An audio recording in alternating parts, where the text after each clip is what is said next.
Two brothers, one promise. One treated it with contempt, the other seized it, but the outcome was something that changed history forever. This is not just the story of one family, it is our story. Jacob's story is an epic journey of faith, deception, and redemption that echoes through the ages.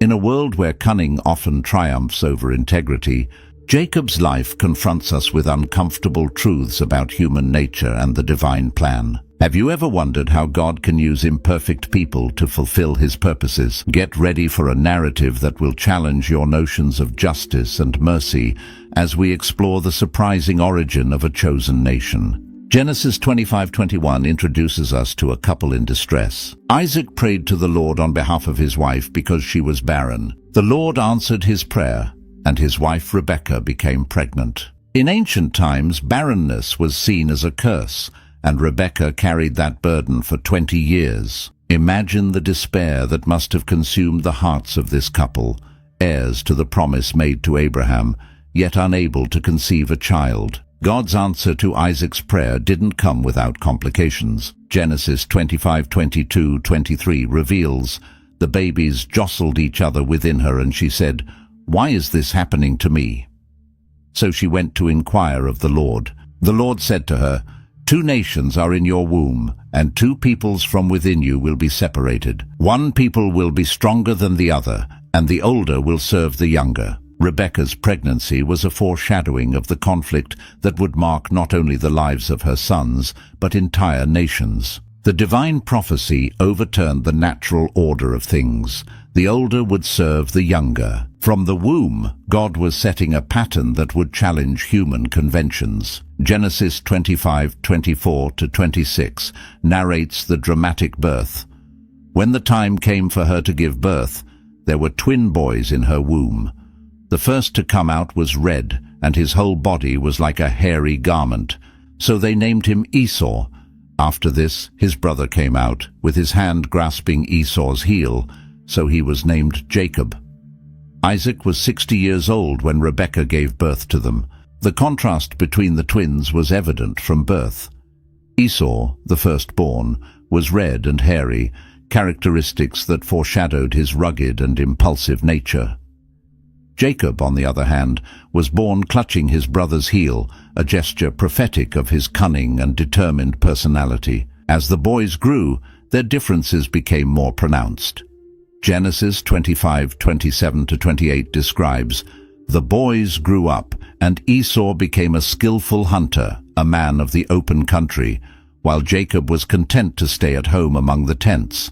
Isaac, who had a taste for wild game, loved Esau, but Rebekah loved Jacob. Esau became a man of the field, skilled in hunting, embodying the masculine ideal of the time. In contrast, Jacob was quiet and domestic, preferring the life of the home. This division of personalities was reflected in their parents' preferences. Isaac favored Esau, while Rebekah preferred Jacob. Parental favoritism sowed the seeds of discord that would later flourish, offering a timeless lesson about the dangers of treating children unequally. The turning point in the brothers' youth came with a seemingly trivial incident that had profound consequences. Genesis 25:29-34 recounts, "Once, when Jacob was cooking some stew, Esau came in from the open country, famished. He said to Jacob, 'Quick, let me have some of that red stew. I'm famished.' That is why he was also called Edom." Jacob replied, "First, sell me your birthright." "Look, I am about to die," Esau said. "What good is the birthright to me?" But Jacob said, "Swear to me first." So he swore an oath to him, selling his birthright to Jacob. Then Jacob gave Esau some bread and lentil stew. He ate and drank, and then got up and left. So Esau despised his birthright. This episode reveals much about the character of both brothers. Esau, impulsive and driven by his immediate appetites, was willing to trade his birthright, a position of great honor and responsibility in patriarchal society, for a meal. His exaggerated claim of being about to die shows his tendency toward hyperbole and instant gratification. Jacob, on the other hand, displayed calculated shrewdness. He saw an opportunity and seized it, manipulating his brother's weakness for his own gain. While his actions may seem questionable by modern standards, they reveal a sharp understanding of the value of the birthright and a willingness to do whatever it took to obtain it. The exchange of the birthright for a meal became a powerful symbol of Esau's recklessness and Jacob's opportunistic nature. The biblical text does not offer explicit moral judgment on Jacob's actions at this moment, but the subsequent narrative will show how this decision shaped the destinies of both brothers and their descendants. The implications of this act were profound. The birthright was not merely a matter of material inheritance, it carried spiritual blessings and the responsibility to lead the family. By despising his birthright, Esau demonstrated a lack of foresight and appreciation for the divine promises made to his ancestors. For Jacob, acquiring the birthright was only the first step in his journey to becoming the heir of God's promises. Though his methods were questionable, his determination to secure divine blessings would be a recurring theme in his life.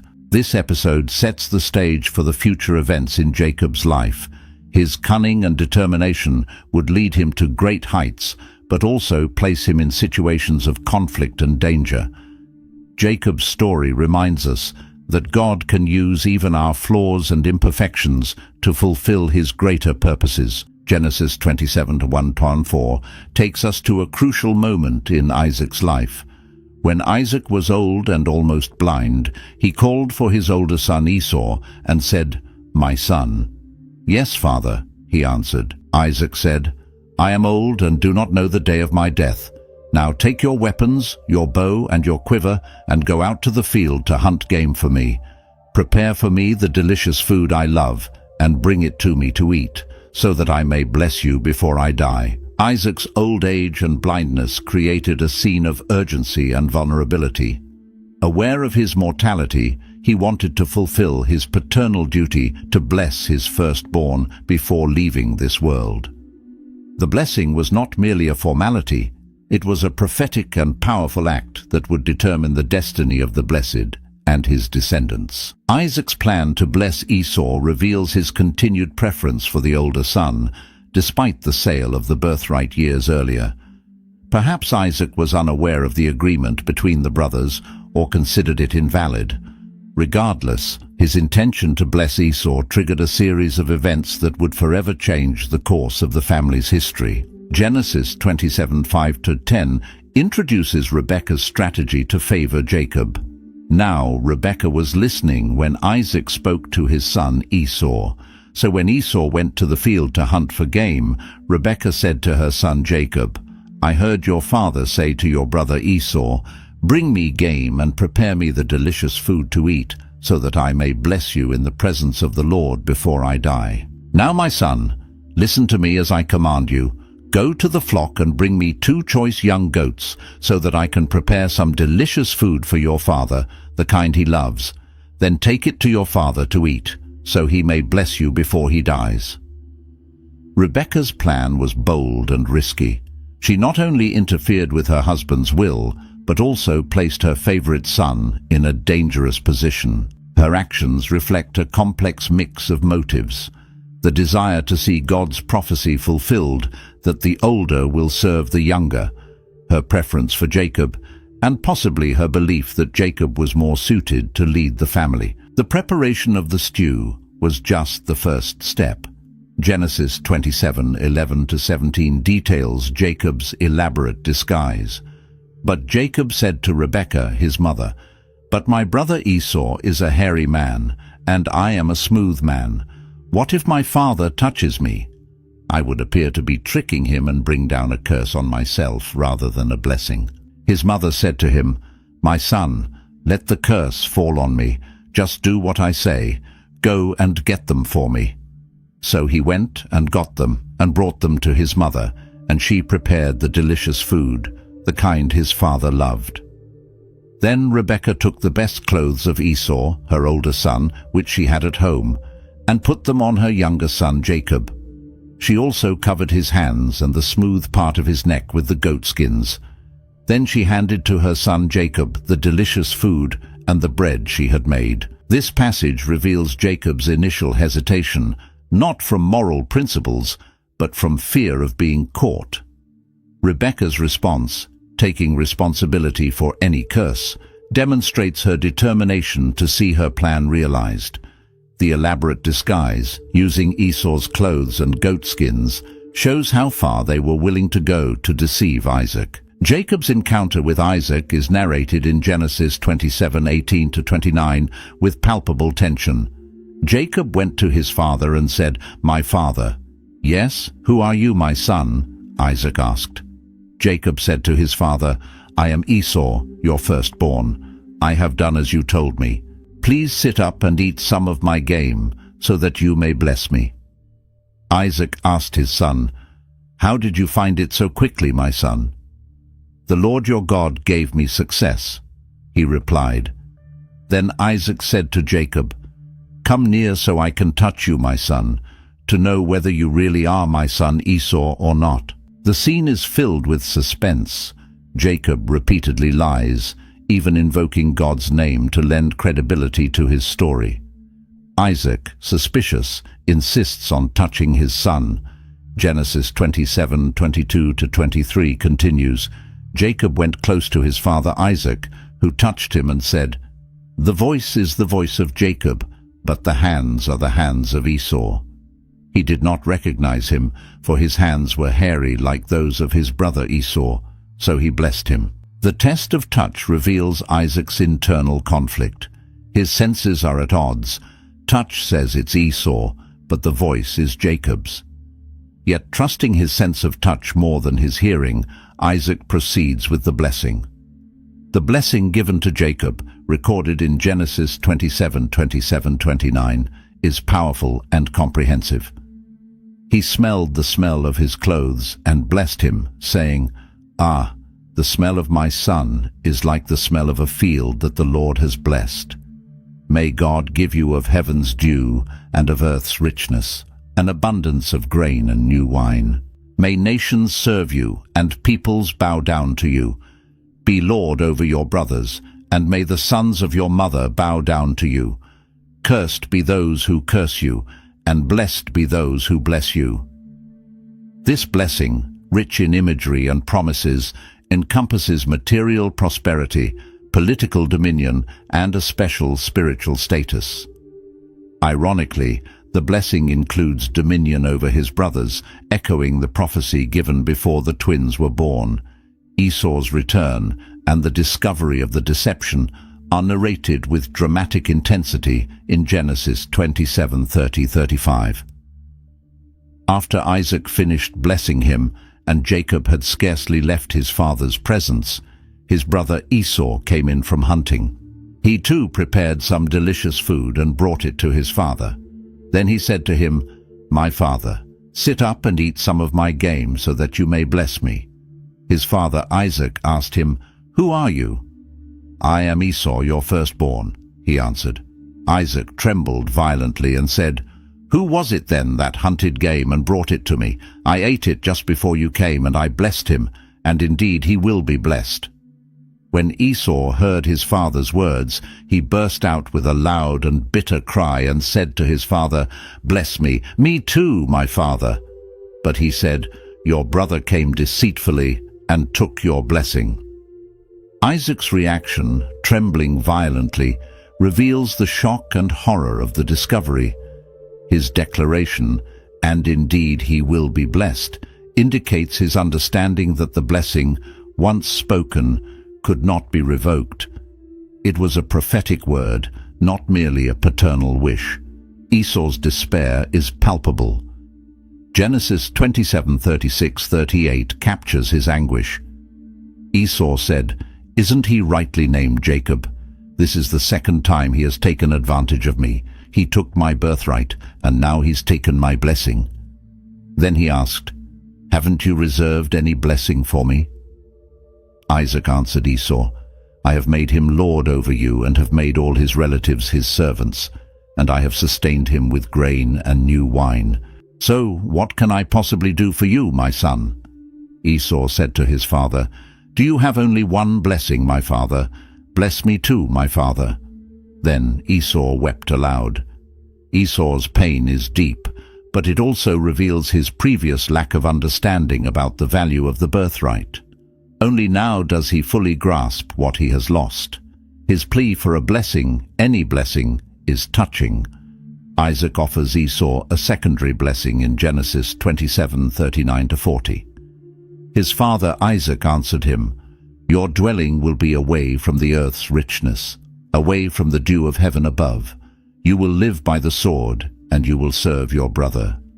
But when you grow restless, you will throw his yoke from off your neck." This blessing, in stark contrast to Jacob's, foretells a life of struggle for Esau and his descendants. However, it also includes a promise of eventual liberation from Jacob's rule. Esau's threat of revenge is immediate and serious. Genesis 27:41 reports, Esau held a grudge against Jacob because of the blessing his father had given him. He said to himself, "The days of mourning for my father are near, then I will kill my brother Jacob." This plan for murder reveals the depth of Esau's anger and the imminent danger to Jacob. The situation demands swift action. Genesis 27:42-45 outlines Rebekah's plan for Jacob's escape. When Rebekah was told what her older son Esau had said, she sent for her younger son Jacob and said to him, "Esau is planning to kill you. Now then, my son, do what I say. Flee at once to my brother Laban in Haran. Stay with him for a while until your brother's fury subsides. When your brother is no longer angry and forgets what you did to him, I'll send word for you to come back from there. Why should I lose both of you in one day?" Rebekah's plan demonstrates her ongoing cunning. She not only protects Jacob from Esau's immediate wrath, but also ensures the continuity of the promised lineage. Her last statement suggests she fears not only for Jacob's life, but also for the consequences Esau would face if he killed his brother. Jacob's departure for Haran, narrated in Genesis 28:1-5, marks the beginning of a new chapter in his life. Isaac called for Jacob and blessed him. Then he commanded him, "Do not marry a Canaanite woman. Go at once to Paddan Aram, to the house of your mother's father Bethuel. Take a wife for yourself there from among the daughters of Laban, your mother's brother. May God Almighty bless you and make you fruitful and increase your numbers until you become a community of peoples. May he give you and your descendants the blessing given to Abraham, so that you may take possession of the land where you now reside as a foreigner, the land God gave to Abraham." Then Isaac sent Jacob on his way, and he went to Paddan Aram, to Laban son of Bethuel the Aramean, the brother of Rebekah, who was the mother of Jacob and Esau. This passage reveals that Isaac, despite the deception, accepts God's will and blesses Jacob again, this time knowingly.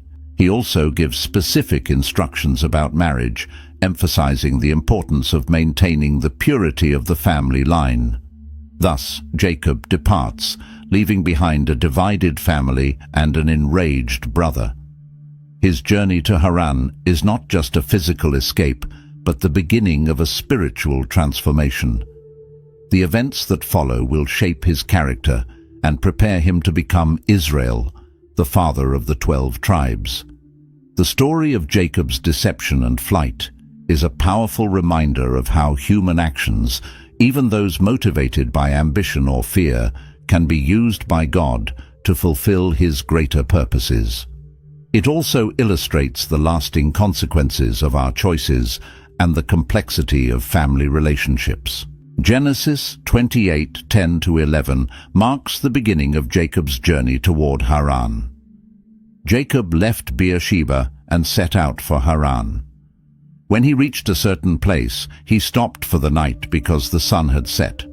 Taking one of the stones there, he put it under his head and lay down to sleep. Imagine Jacob, alone for the first time in his life, fleeing from home, sleeping out in the open with only a stone for a pillow. It is at this moment of vulnerability that God chooses to reveal himself to Jacob in an extraordinary way. Genesis 28:12-15 describes Jacob's famous dream. He had a dream in which he saw a stairway resting on the earth, with its top reaching to heaven, and the angels of God were ascending and descending on it. There above it stood the Lord, and he said, "I am the Lord, the God of your father Abraham and the God of Isaac. I will give you and your descendants the land on which you are lying. Your descendants will be like the dust of the earth, and you will spread out to the west and to the east, to the north and to the south. All peoples on earth will be blessed through you and your offspring. I am with you and will watch over you wherever you go, and I will bring you back to this land. I will not leave you until I have done what I have promised you." This vision of the stairway to heaven is a powerful revelation of the connection between heaven and earth, and of God's constant presence in Jacob's life. The divine promise reaffirms the blessings given to Abraham and Isaac, now extended directly to Jacob. Jacob's response, recorded in Genesis 28:16-22, reveals a profound spiritual transformation. When Jacob awoke from his sleep, he thought, "Surely the Lord is in this place, and I was not aware of it." He was afraid and said, "How awesome is this place! This is none other than the house of God. This is the gate of heaven." Early the next morning, Jacob took the stone he had placed under his head and set it up as a pillar and poured oil on top of it. He called that place Bethel, though the city used to be called Luz. Then Jacob made a vow, saying, "If God will be with me and will watch over me on this journey I am taking, and will give me food to eat and clothes to wear so that I return safely to my father's household, then the Lord will be my God, and this stone that I have set up as a pillar will be God's house, and of all that you give me, I will give you a tenth." This vow marks the beginning of a personal relationship between Jacob and God. For the first time, we see Jacob acknowledging God not only as the God of his fathers, but as his own God. Jacob's arrival in Haran is narrated in Genesis 29:1-12, culminating in his encounter with Rachel at the well. Then Jacob continued his journey and came to the land of the eastern peoples. There he saw a well in the field, with 3 flocks of sheep lying near it, because the flocks drank from that well. A large stone covered the mouth of the well. When all the flocks were gathered there, the shepherds would roll the stone away from the well's mouth and water the sheep. Then they would return the stone to its place over the mouth of the well. Jacob asked the shepherds, "My brothers, where are you from?" "We are from Haran," they replied. He asked them, "Do you know Laban, Nahor's grandson?" "Yes, we know him," they answered. Then Jacob asked, "Is he well?" "Yes, he is," they said, "and here comes his daughter Rachel with the sheep." "Look," Jacob said, "the sun is still high. It is not time for the flocks to be gathered. Water the sheep and take them back to graze." "We can't," they replied, "until all the flocks are gathered and the stone has been rolled away from the well's mouth. Then we will water the sheep." While he was still talking with them, Rachel came with her father's sheep, for she was a shepherdess. As soon as Jacob saw Rachel, daughter of Laban, his mother's brother, and Laban's sheep, he went over and rolled the stone away from the well's mouth and watered his uncle Laban's sheep. Then Jacob kissed Rachel and began to weep aloud. He told Rachel that he was a relative of her father and that he was the son of Rebekah. She ran and told her father. This encounter at the well echoes similar meetings in his family history, such as Abraham's servant finding Rebekah. Jacob's action of single-handedly rolling away the heavy stone from the well demonstrates his physical strength and his desire to impress Rachel. The reunion with Laban's family is warm, as described in Genesis 29:13-14. As soon as Laban heard the news about Jacob, his sister's son, he hurried to meet him. He embraced him and kissed him, and brought him to his home. And there Jacob told him all these things. Then Laban said to him, "You are my own flesh and blood." However, Laban's initial hospitality quickly turns into a work agreement, as we see in Genesis 29:15-20. Laban said to Jacob, "Because you are a relative of mine, should you work for me for nothing? Tell me what your wages should be." Laban had 2 daughters. The name of the older was Leah, and the name of the younger was Rachel. Leah had weak eyes, but Rachel had a lovely figure and was beautiful. Jacob was in love with Rachel and said, "I'll work for you 7 years in return for your younger daughter Rachel." Laban said, "It's better that I give her to you than to some other man. Stay here with me." So Jacob served 7 years to get Rachel, but they seemed like only a few days to him because of his love for her. This agreement reveals both Jacob's deep love for Rachel and Laban's calculating nature. The 7 years of labor are an ironic inversion of Jacob's situation. He, who deceived his father and brother, now works faithfully for 7 years. The deceptive marriage is narrated in Genesis 29:21-25. Then Jacob said to Laban, "Give me my wife, my time is completed, and I want to lie with her." So Laban brought together all the people of the place and gave a feast. But when evening came, he took his daughter Leah and brought her to Jacob, and Jacob lay with her. Laban gave his servant Zilpah to his daughter as her attendant. When morning came, there was Leah. So Jacob said to Laban, "What is this you have done to me? I served you for Rachel, didn't I? Why have you deceived me?"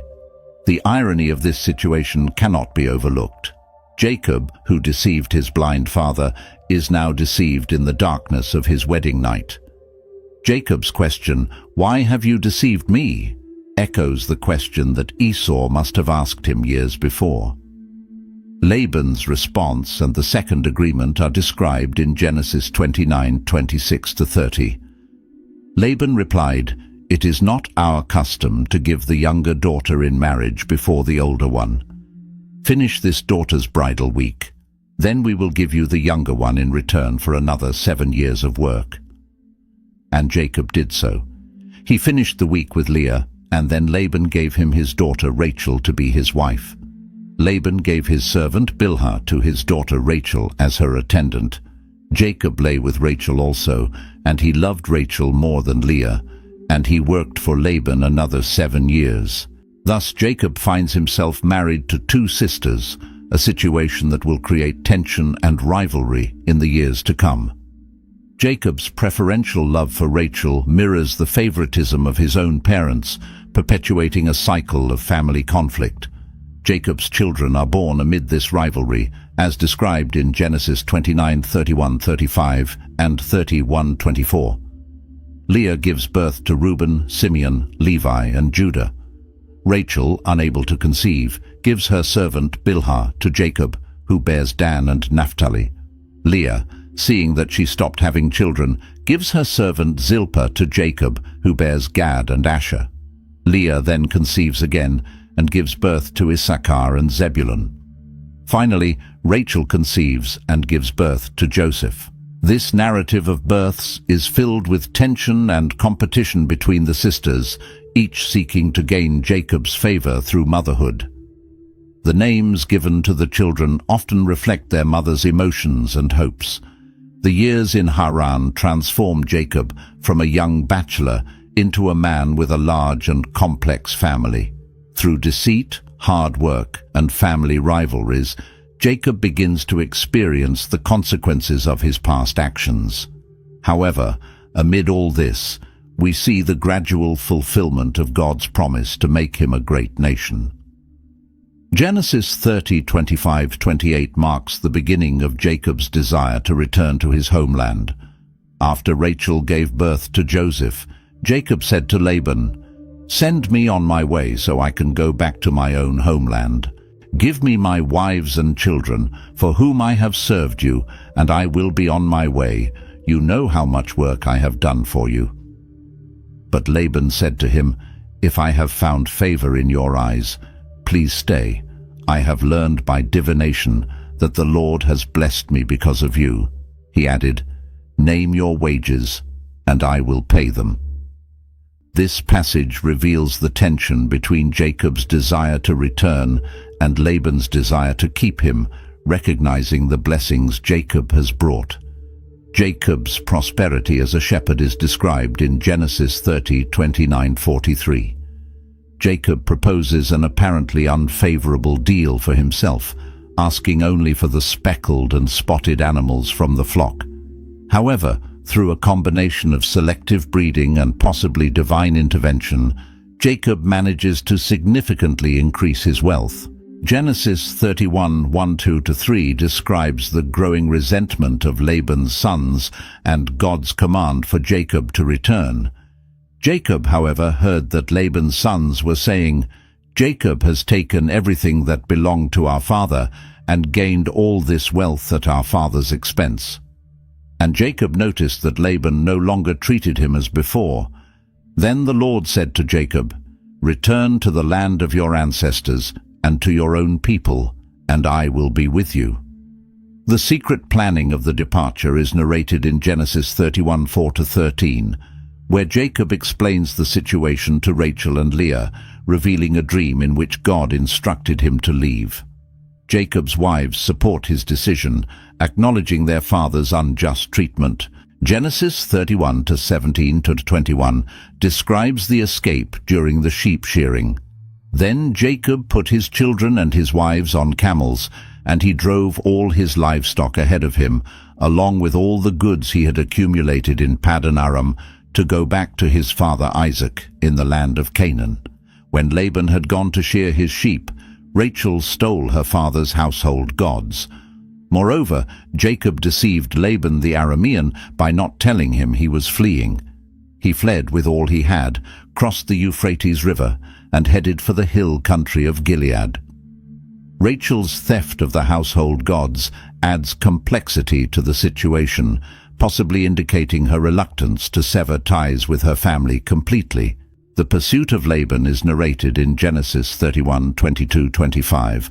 On the third day, Laban was told that Jacob had fled. Taking his relatives with him, Laban pursued Jacob for 7 days and caught up with him in the hill country of Gilead. Then God came to Laban the Aramean in a dream at night and said to him, "Be careful not to say anything to Jacob, either good or bad." Jacob had pitched his tent in the hill country of Gilead when Laban overtook him, and Laban and his relatives camped there too. God's warning to Laban in a dream demonstrates his continued protection over Jacob, even when Jacob's actions were questionable.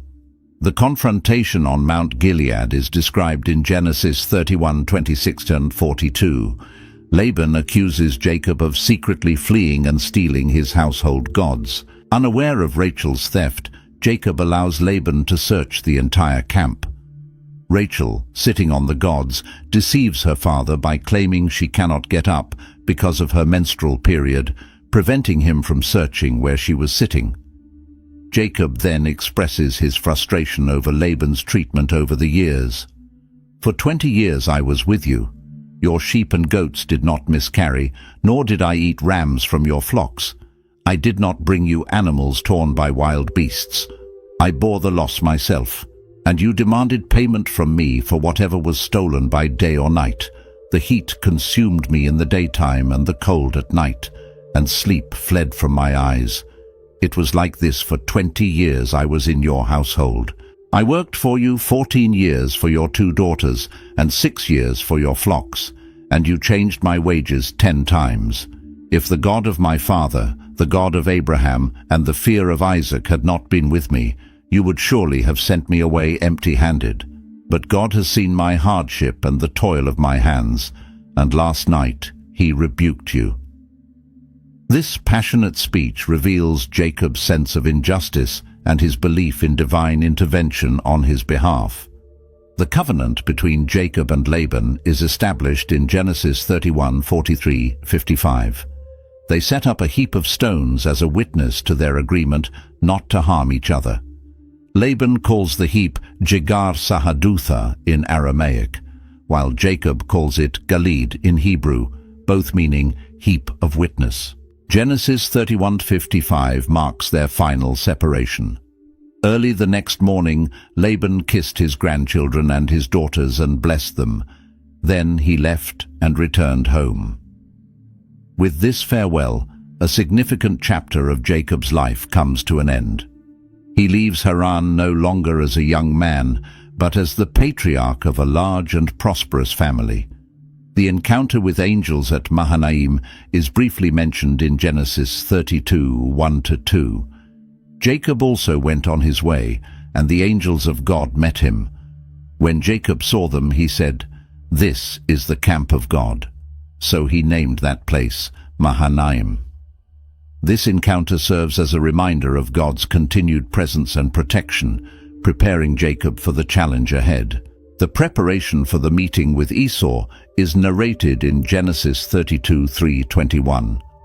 Jacob sends messengers ahead to inform Esau of his arrival. When the messengers return with the news that Esau is coming to meet him with 400 men, Jacob is terrified. In his fear, Jacob divides his group into two camps, thinking, if Esau comes and attacks one camp, the other camp may escape. Then he prays fervently to God. "O God of my father Abraham, God of my father Isaac, Lord, you who said to me, 'Go back to your country and your relatives, and I will make you prosper,' I am unworthy of all the kindness and faithfulness you have shown your servant. I had only my staff when I crossed this Jordan, but now I have become two camps. Save me, I pray, from the hand of my brother Esau, for I am afraid he will come and attack me, and also the mothers with their children. But you have said, 'I will surely make you prosper, and will make your descendants like the sand of the sea, which cannot be counted.'" This prayer reveals Jacob's inner struggle between fear and faith, reminding God of his promises while acknowledging his own unworthiness. Jacob also prepares a substantial gift for Esau, sending it in separate groups ahead of him, hoping to appease his brother. Thus ends Jacob's preparation for the encounter he has dreaded for 20 years. The man who left his land as a fugitive now returns as a prosperous patriarch, still grappling with the consequences of his past actions and his faith in God. Genesis 32:22-32 narrates one of the most enigmatic and transformative episodes in Jacob's life, his struggle with the angel at Peniel. That night, Jacob got up and took his 2 wives, his 2 female servants, and his 11 sons, and crossed the ford of the Jabbok. After he had sent them across the stream, he sent over all his possessions. So Jacob was left alone, and a man wrestled with him till daybreak. This nighttime struggle symbolizes Jacob's internal battle with his past and his future. The text continues, "When the man saw that he could not overpower him, he touched the socket of Jacob's hip, so that his hip was wrenched as he wrestled with the man. Then the man said, 'Let me go, for it is daybreak.' But Jacob replied, 'I will not let you go unless you bless me.' The man asked him, 'What is your name?' 'Jacob,' he answered. Then the man said, 'Your name will no longer be Jacob, but Israel, because you have struggled with God and with humans and have overcome.'" The change of Jacob's name to Israel marks a profound transformation in his identity. No longer the supplanter, he is now one who struggles with God. Jacob emerges from this experience blessed, yet also wounded, limping due to the blow to his thigh. This physical injury serves as a constant reminder of his encounter with the divine. The long-feared meeting with Esau finally occurs in Genesis 33:1-11. Jacob looked up and saw Esau approaching, and with him were 400 men. So he divided the children among Leah, Rachel, and the 2 maids. He put the maids and their children in front, Leah and her children next, and Rachel and Joseph last. He himself went on ahead and bowed down to the ground 7 times as he approached his brother. Jacob's cautious approach, bowing 7 times, demonstrates his submission and desire for reconciliation. However, Esau's reaction surprises everyone. But Esau ran to meet Jacob and embraced him. He threw his arms around his neck and kissed him, and they wept. This moment of reconciliation is powerful and unexpected. Esau's embrace and tears show that time has healed old wounds. The dialogue that follows reveals the generosity of both brothers. Jacob insists that Esau accept his gifts, saying, "Please accept the gift that was brought to you, for God has been gracious to me, and I have all I need." After this emotional encounter, the brothers part amicably. Genesis 33:16-17 states, "That day Esau started on his way back to Seir. Jacob, however, went to Succoth, where he built a place for himself and made shelters for his livestock. That is why the place is called Succoth." Jacob's establishment in Succoth and later in Shechem marks the beginning of a new phase in his life. Genesis 33:18-20 says, "After Jacob came from Paddan Aram, he arrived safely at the city of Shechem in Canaan and camped within sight of the city. For 100 pieces of silver he bought from the sons of Hamor, the father of Shechem, the plot of ground where he pitched his tent. There he erected an altar and called it El Elohi Israel." However, Jacob's newly found peace is shaken by the incident involving his daughter Dinah, narrated in Genesis 34. Dinah, the daughter Leah had borne to Jacob, went out to visit the women of the land. When Shechem, son of Hamor the Hivite, the ruler of that area, saw her, he took her and raped her. Dinah's violation by Shechem triggers a series of tragic events.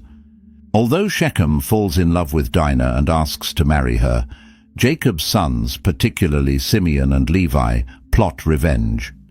They deceive the Shechemites into agreeing to circumcision as a condition for the marriage, and then, while the men are recovering from the circumcision, Simeon and Levi attack the city, killing all the men. Jacob's reaction to this massacre is one of horror and concern. Genesis 34:30 records, "Then Jacob said to Simeon and Levi, 'You have brought trouble on me by making me a stench to the Canaanites and Perizzites, the people living in this land. We are few in number. If they join forces against me and attack me, I and my household will be destroyed.'" After this traumatic incident, God instructs Jacob to go to Bethel. Genesis 35:2-3 shows Jacob leading his family in an act of spiritual purification. "So Jacob said to his household and to all who were with him, 'Get rid of the foreign gods you have with you, and purify yourselves and change your clothes. Then come, let us go up to Bethel, where I will build an altar to God, who answered me in my day of distress, and who has been with me wherever I have gone.'" In Bethel, God reaffirms his promise to Jacob and confirms his name change to Israel. Genesis 35:10-12 says, "God said to him, 'Your name is Jacob, but you will no longer be called Jacob. Your name will be Israel.' So he named him Israel. And God said to him, 'I am God Almighty. Be fruitful and increase in number. A nation and a community of nations will come from you, and kings will be among your descendants. The land I gave to Abraham and Isaac I give to you, and I will give this land to your descendants after you." On the journey from Bethel to Ephrath, Rachel goes into labor. Genesis 35:16-20 narrates, "Then they moved on from Bethel. While they were still some distance from Ephrath, Rachel began to give birth and had great difficulty. And as she was having great difficulty in childbirth, the midwife said to her, 'Don't despair, for you have another son.' As she breathed her last, for she was dying, she named her son Ben-Oni, but his father named him Benjamin.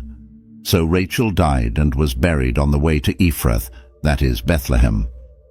Rachel's death during Benjamin's birth is a devastating blow to Jacob, marking the end of a significant chapter in his life. The chapter concludes with a final trial for Jacob. The incident involving Reuben and Bilhah, briefly mentioned in Genesis 35:22.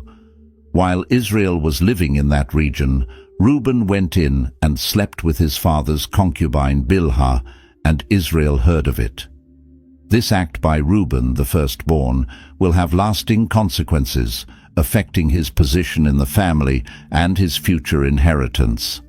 Thus, this period in Jacob's life is marked by reconciliation and spiritual renewal, but also by personal and familial tragedies that continue to shape his character and the future of his lineage. Genesis 35:27 marks Jacob's return to his father's house. Jacob came home to his father Isaac in Mamre, near Kiriath Arba, that is Hebron, where Abraham and Isaac had stayed. This return completes the cycle of Jacob's journey, bringing him back to his roots. The death and burial of Isaac are briefly narrated in Genesis 35:28-29. Isaac lived 180 years. Then he breathed his last and died, and was gathered to his people, old and full of years. And his sons Esau and Jacob buried him. This moment of mourning briefly unites the brothers once again. The narrative then shifts to Joseph, Jacob's favorite son. Genesis 37:3-4 describes, "Now Israel loved Joseph more than any of his other sons, because he had been born to him in his old age, and he made an ornate robe for him. When his brothers saw that their father loved him more than any of them, they hated him, and could not speak a kind word to him." Jacob's favoritism toward Joseph echoes Jacob's own past as his mother's favorite son, creating similar family tensions. The special coat, often translated as coat of many colors, becomes a tangible symbol of this favoritism. Joseph's dreams, narrated in Genesis 37:5-11, intensify his brothers' jealousy. Joseph dreams that his sheaves of wheat rise while his brothers' sheaves bow down to him. In another dream, the sun, the moon, and 11 stars bow down to him. These prophetic dreams, although poorly received by his brothers and even by his father, foreshadow Joseph's future role as the savior of his family. The sale of Joseph by his brothers is a dramatic turning point in the story. Genesis 37:18-20 recounts their initial plan to kill him, but they saw him from a distance, and before he reached them, they plotted to kill him. "Here comes that dreamer," they said to one another. "Come now, let's kill him and throw him into one of these cisterns and say that a ferocious animal devoured him. Then we'll see what comes of his dreams." Reuben's intervention, described in Genesis 37:21-22, saves Joseph's life. When Reuben heard this, he tried to rescue him from their hands, saying, "Let's not take his life." He said, "Don't shed any blood. Throw him into this cistern here in the wilderness, but don't lay a hand on him." Reuben said this to rescue him from them and take him back to his father. However, Judah's suggestion to sell him prevails. Genesis 37:26-28 narrates, Judah said to his brothers, "What will we gain if we kill our brother and cover up his blood? Come, let's sell him to the Ishmaelites and not lay our hands on him. After all, he is our brother, our own flesh and blood." His brothers agreed. So when the Midianite merchants came by, his brothers pulled Joseph up out of the cistern and sold him for 20 shekels of silver to the Ishmaelites, who took him to Egypt. The deception of Jacob's sons is detailed in Genesis 37:31-33. Then they got Joseph's robe, slaughtered a goat, and dipped the robe in the blood. They took the ornate robe back to their father and said, "We found this. Examine it to see whether it is your son's robe." He recognized it and said, "It is my son's robe. Some ferocious animal has devoured him. Joseph has surely been torn to pieces." Jacob's intense mourning is poignant. Genesis 37:34-35 describes, "Then Jacob tore his clothes, put on sackcloth, and mourned for his son many days. All his sons and daughters came to comfort him, but he refused to be comforted. 'No,' he said, I will continue to mourn until I join my son in the grave." So his father wept for him. The years of sadness and mourning for Joseph are a dark period in Jacob's life. Unaware of his beloved son's true fate, he lives with deep pain that even the rest of his family cannot alleviate. The narrative then moves to a time of famine in the land of Canaan. Genesis 42:1-2 recounts, "When Jacob learned that there was grain in Egypt, he said to his sons, 'Why do you just keep looking at each other?' He continued, 'I have heard that there is grain in Egypt. Go down there and buy some for us, so that we may live and not die.' Sending his sons to Egypt to buy food sets off a chain of events that will eventually lead to the family reunion. The detention of Simeon in Egypt and the demand to bring Benjamin on the next visit create a dilemma for Jacob. Genesis 42:36 captures Jacob's anguish. Their father Jacob said to them, "You have deprived me of my children. Joseph is no more, Simeon is no more, and now you want to take Benjamin.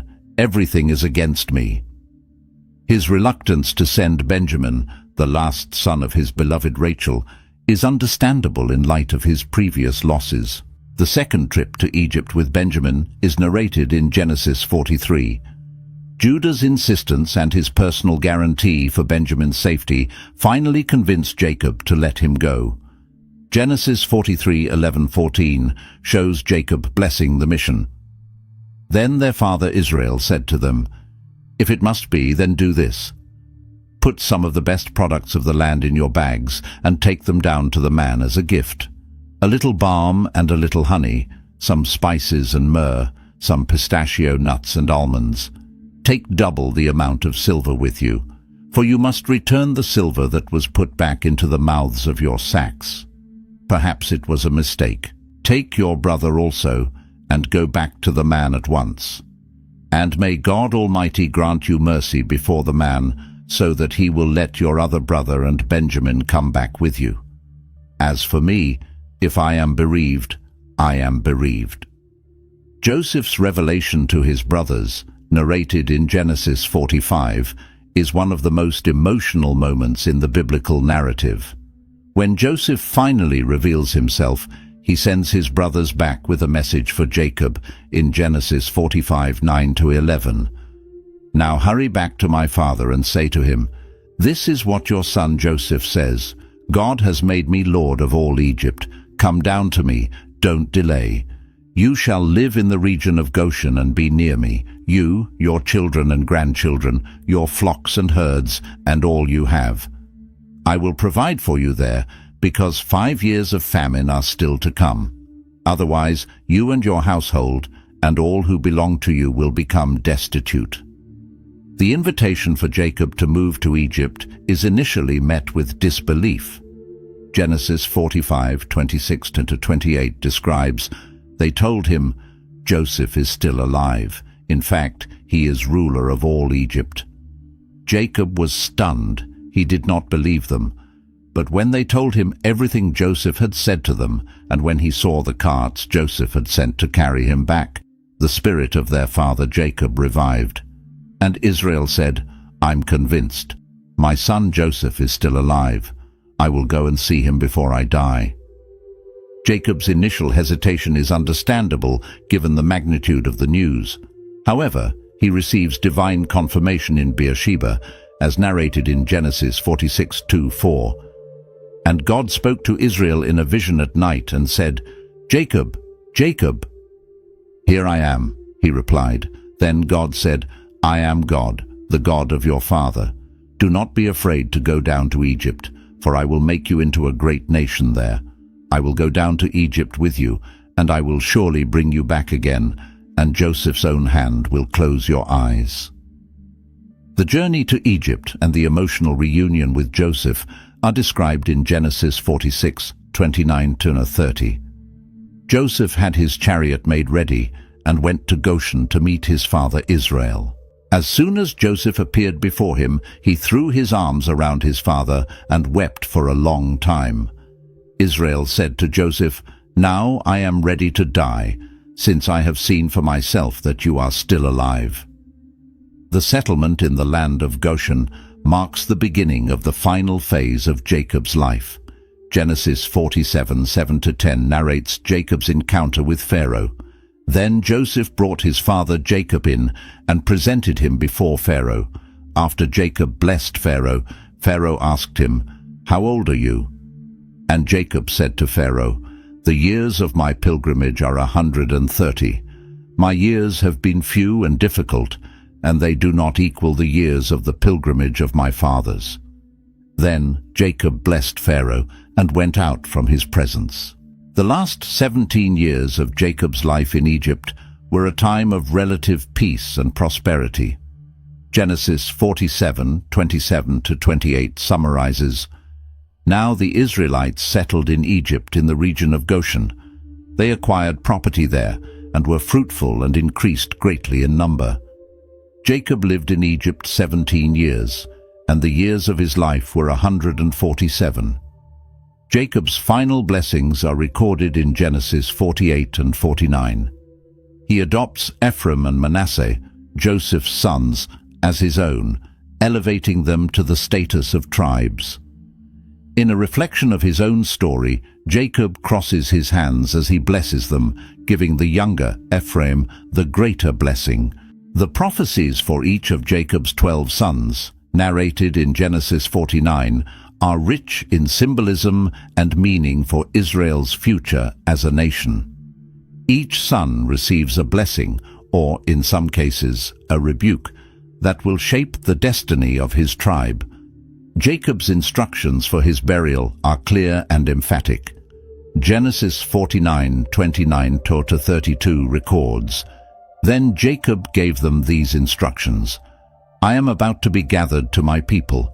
Bury me with my fathers in the cave in the field of Ephron the Hittite, the cave in the field of Machpelah near Mamre in Canaan, which Abraham bought along with the field as a burial place from Ephron the Hittite. There Abraham and his wife Sarah were buried. There Isaac and his wife Rebekah were buried, and there I buried Leah." Jacob's death and the national mourning in Egypt are described in Genesis 49:33-53. When Jacob had finished giving instructions to his sons, he drew his feet up into the bed, breathed his last, and was gathered to his people. Joseph threw himself on his father and wept over him and kissed him. Then Joseph directed the physicians in his service to embalm his father Israel.